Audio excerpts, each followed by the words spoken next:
Good afternoon, ladies and gentlemen. I hope you can hear me. Yes? Wonderful. So we continue our journey through the Beethoven sonatas. Today we will talk about 5 sonatas, starting with the so-called 2 easy sonatas, Leichte Sonaten, Opus 49. You may ask why I am breaking the chronological sequence. The answer is I am not breaking the chronological sequence. The opus numbers are misleading. It reflects the date of publication and not the date of composition. These 2 works were written between 1795 and 1798, so this is right where they belong in this program. They have nothing in common with the Waldstein Sonata, which would be the next opus number, opus 53.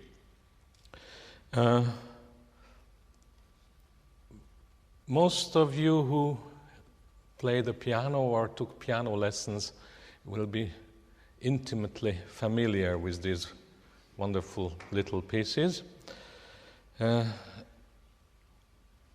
We know very little about the background of composition. There is no dedication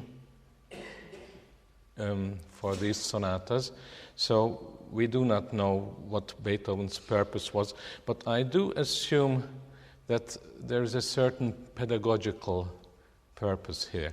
There is a great history of keyboard music, starting with Johann Sebastian Bach's 2- and 3-part inventions.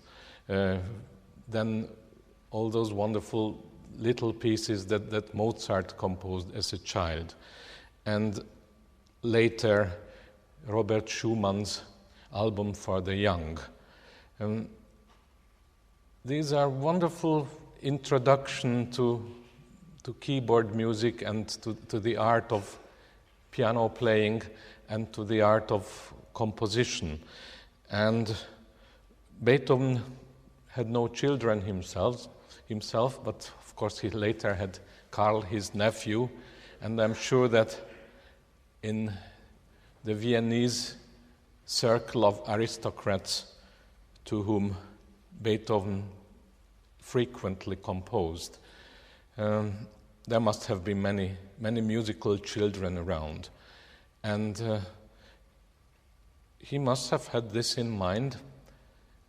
Bear in mind that when you play the piano, you can give a musical child immediately very good music. And those of you who have children and they take piano lessons, then please bear this in mind. Always give a child just the very best music. Don't give them too many etudes and exercises, because it will spoil the joy of music forever. Of course, one has to learn to play the keyboard, one has to learn to play scales and learn the fingerings for all the different scales. But this can be done in combination with really great music. And this is what Beethoven gave us here.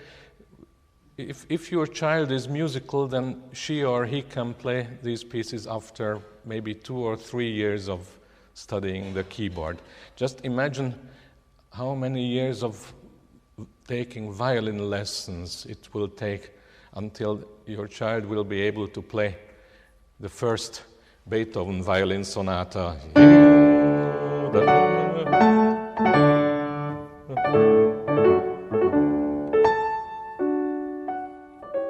It's already very difficult, and it will be many years of excruciating torture before that you all have to go through.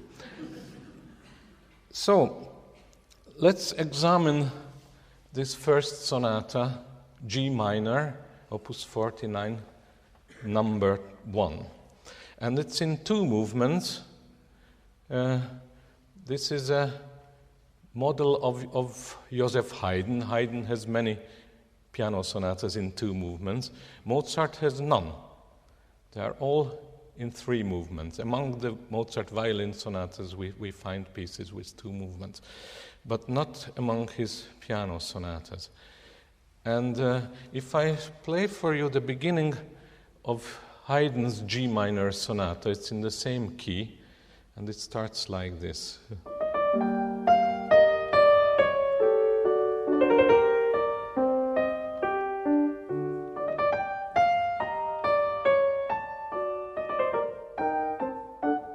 Now Beethoven.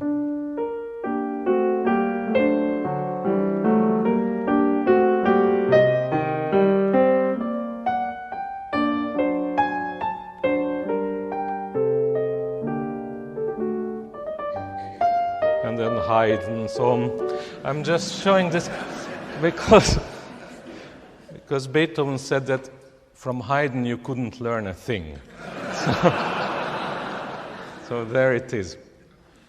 Of course, Beethoven was a very rebellious young man, and later on he would have never said something so naughty. And maybe it was not actually at the lessons of Haydn that Beethoven learned the most, but by just being near to Haydn and studying his scores and his works. And there is really no greater master than Haydn, and I don't have to say that to you because I know that already in his lifetime Haydn was so well appreciated in this city, and it is even now so, and we have had wonderful celebrations of Haydn at the Wigmore Hall. So the tonality of G minor is very peculiar, and this is the only G minor piano sonata of Beethoven. There is one for cello and piano, Opus 5, number 2.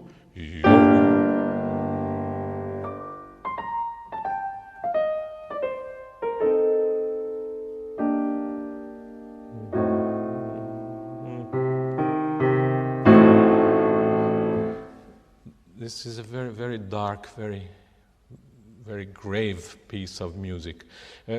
The keyboard sonata that we are examining now is nothing tragic. It's very sad. It has a certain resignation. It starts with an andante movement. Starts with an upbeat. So.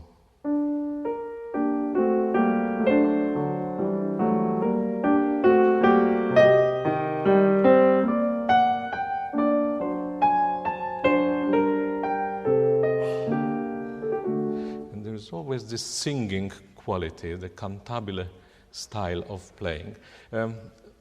Then the main theme takes a new turn.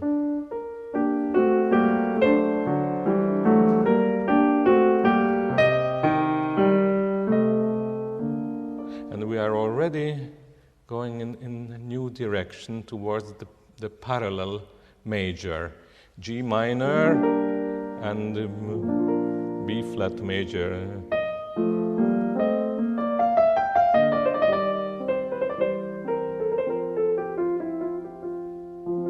So we are on the dominant of the parallel key.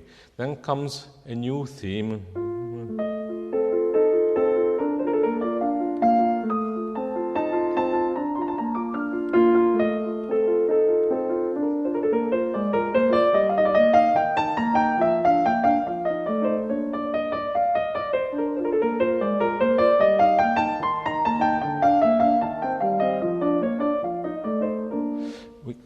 See that as opposed to Haydn, who is always building from little cells, little molecules, Beethoven is bringing something new into piano music, into keyboard music, and this is a more horizontal style.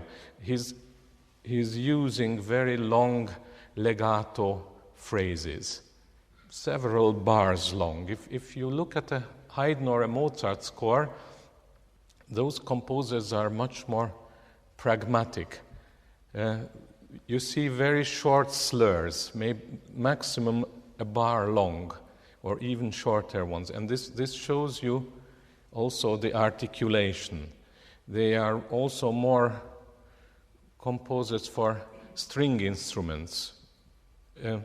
And when we interpret Haydn or Mozart, I think that it's very important to observe these slurs, and you can always play in Mozart a slur on one bow.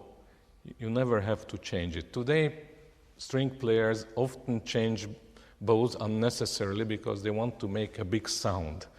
That is not the purpose.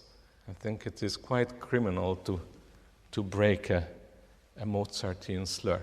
Now, Beethoven is not pragmatic at all. He is attempting the impossible and making very, very long slurs in piano music. And in this, he's showing us the very, very long phrases. You have to imagine a long phrase together. So, then after this B-flat major theme, a little epilogue.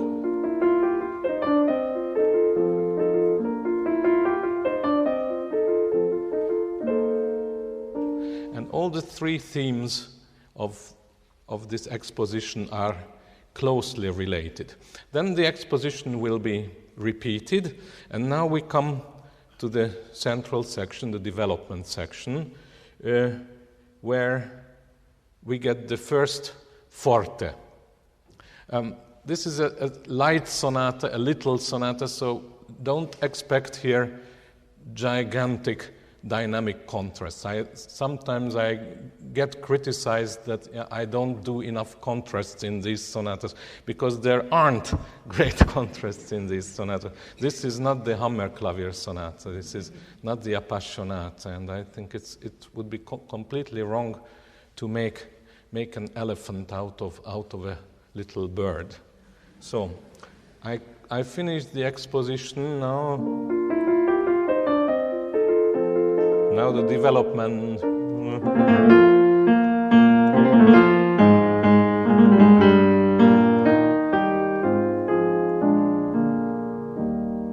And the new key, E flat major, related to G minor.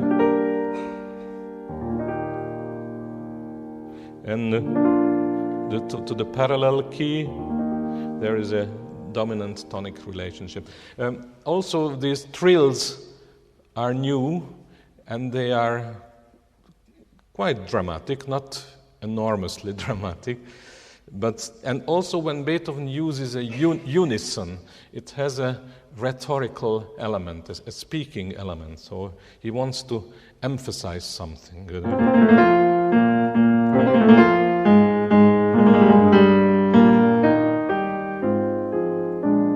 Now comes a new theme.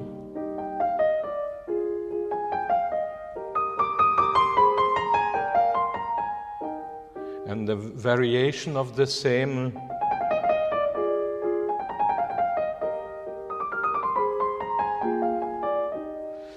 Beethoven was a great improviser and a great master of variation techniques. So you will see these are written out variations, but you can imagine Beethoven the improviser. So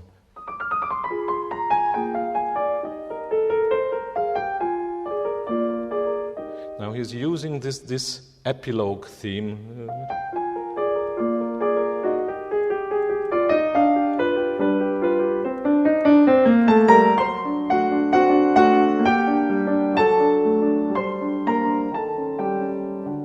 And we are already in 3 turns back on the dominant. So this and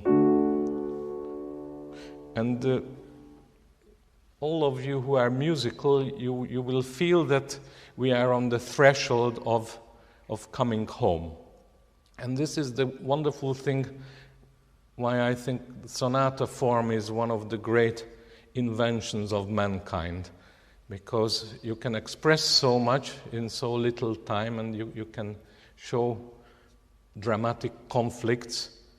You can be lyrical, you can be dramatic, and then there is this element of the form, and this between development section and recapitulation, there is this feeling of coming home. And I think all human beings, they need a sense of coming home. And this is something I very sadly miss in today's music. I don't feel any sense of coming home, because there is no tonal system. Maybe some of you feel it, but to me it's like a foreign language, and to me this is a language I understand, and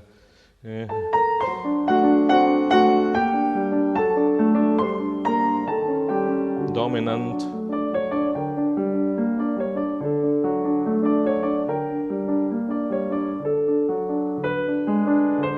and you can see even in a light little sonata, very daring chromatic steps and dissonances, no? Sforzandi.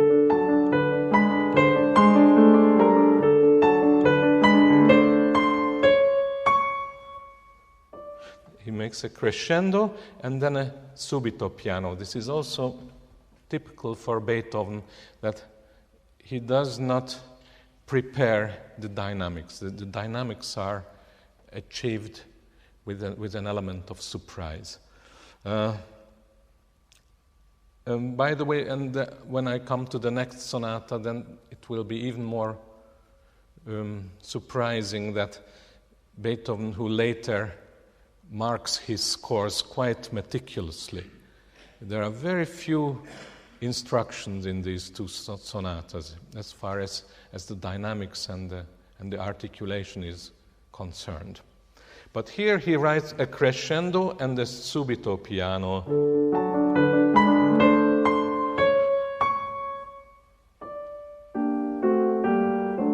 And you can remember how the movement started with an upbeat. And this is just a beautiful natural touch of never doing twice the same. Beethoven's recapitulations are never mechanical. So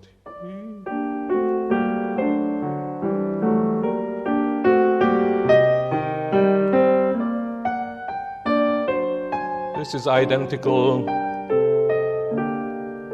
But now he uses a counterpoint, and now he puts the theme in the bass.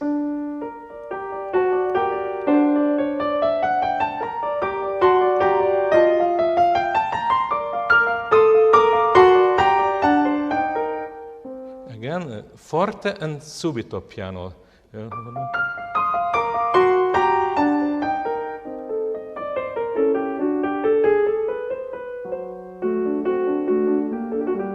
And then the second theme appears in the tonic key. The rest of the recapitulation is quite predictable, but then there is a very beautiful poetic coda, which is no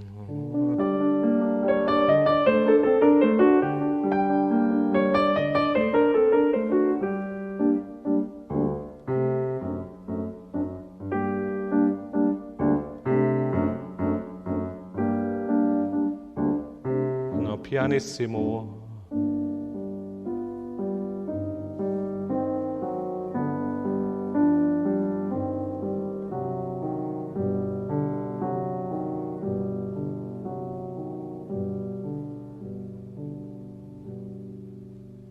So it's a very beautiful poetic ending. Second movement is a rondo in 6/8 time. So 1, 2, 3, 4, 5, 6. 1, 2, 3, 4, 5, 6. But it starts with a very unusual 4-quaver upbeat. 1, 2, 3, 4, 5, 6, 1, 2, 3, 4.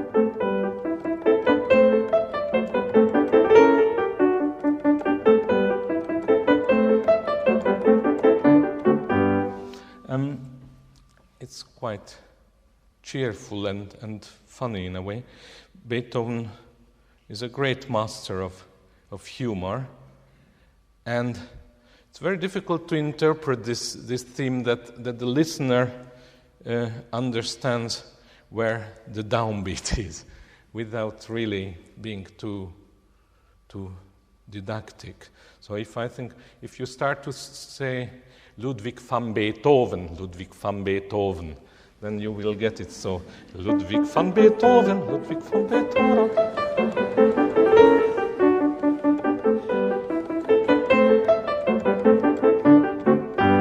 That's a downbeat.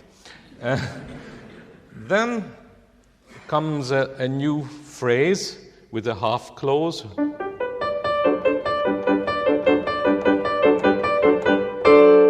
And then on this dominant 5-6-5 chord, there is a fermata, and then he repeats the theme in the upper register.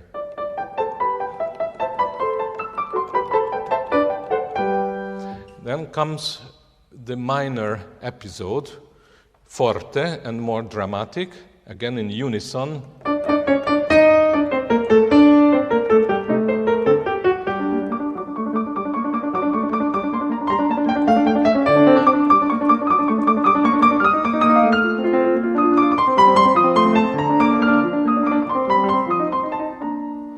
And again he reaches B flat major, which is the parallel key of G minor. We have seen that in the first movement.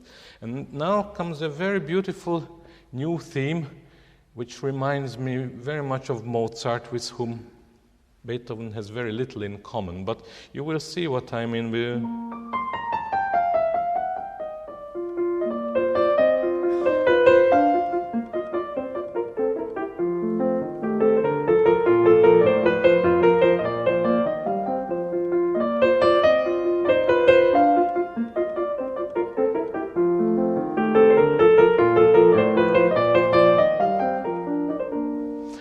If I play for you something like this,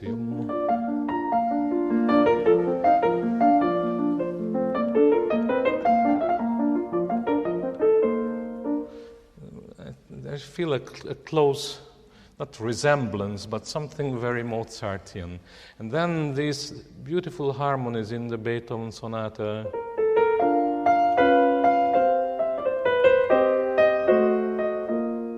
With the inner voices.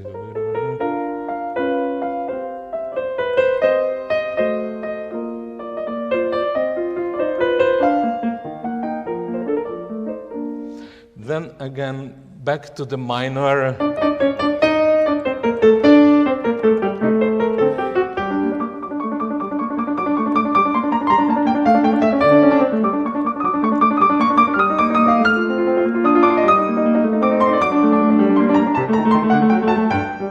End of the episode, and then comes he has a false return in the minor key.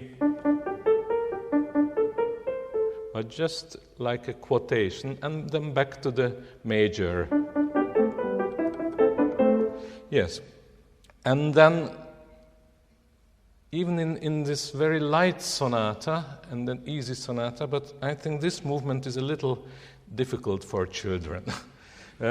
For example, look at this motif, which is full of imitation, very Bachian.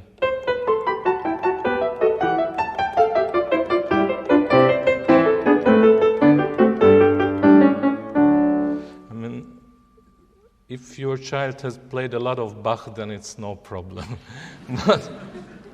And they should. So after this contrapuntal few bars, then the B flat major episode returns in the home keys.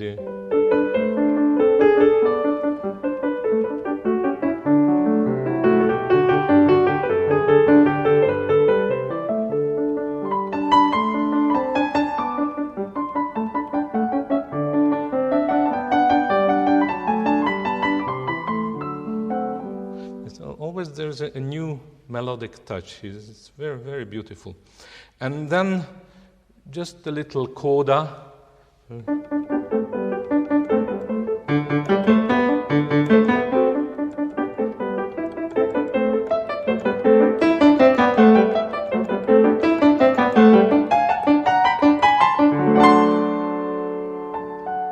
there's a fermata, so you would expect a cadenza like in a piano concerto, but nothing of the kind, because he just ends this very modestly.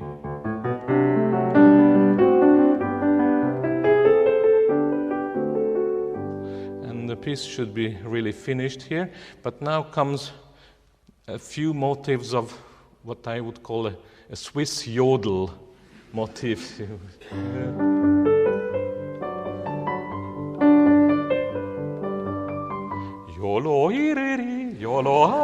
So it's an Austrian or Swiss motif.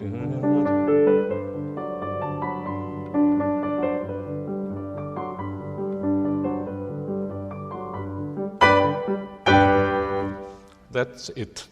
So, this was Opus 49, number 1.